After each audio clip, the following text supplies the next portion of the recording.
வணக்கம். இன்றைக்கி நம்ம மாரலுக்கும் மொராலுக்கும் என்ன டிஃப்ரென்ஸ்னு பார்ப்போம்.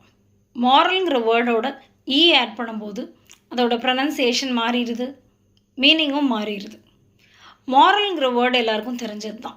மாரல் ஸ்டோரிஸ்னு சொல்லுவோம், மாரல் எஜுகேஷன் சொல்லுவோம். ஸ்கூலில் மாரல் எஜுகேஷன், வேல்யூ எஜுகேஷன்லாம் பார்ப்போம்ல, ஒழுக்க கல்வி.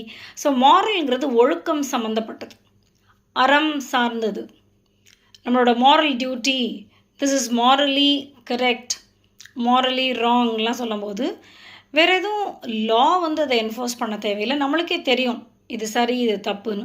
So it is related to principles of right and wrong behaviour. மாரல்ங்கிறது அட்ஜெக்டிவாகவும் வரும், நவுனாகவும் வரும்.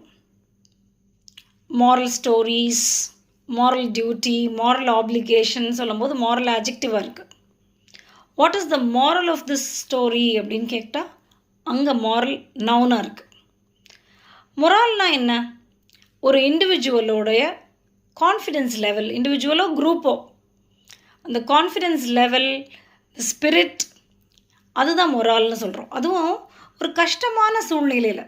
நார்மலாக ஒருத்தரோட கான்ஃபிடென்ஸ் நல்லா இருக்குதுன்னு சொல்கிறதுக்கு அவனோட மொரால் ஹையாக இருக்குதுன்னு நம்ம சொல்கிறது இல்லை.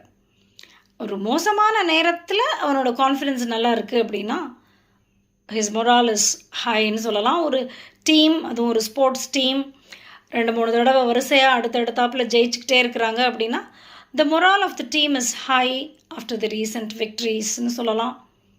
What steps would you take to boost the morale of the கம்பெனின்னு கேட்கலாம். கம்பெனி ஏதாவது லாஸில் போய்கிட்டு இருக்குன்னா எல்லாருக்குமே ஒரு லோவாக ஃபீல் பண்ணிகிட்ருப்பாங்க, கான்ஃபிடென்ஸ் கம்மியாக இருக்கும், இந்த ஸ்பிரிட் லோவாக இருக்கும். ஸோ அதை பூஸ்ட் பண்ணுறதுக்கு என்ன ஸ்டெப்ஸ் எடுப்பீங்க அப்படின்னு கேட்கலாம்.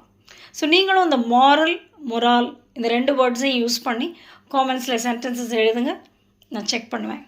ரைட்?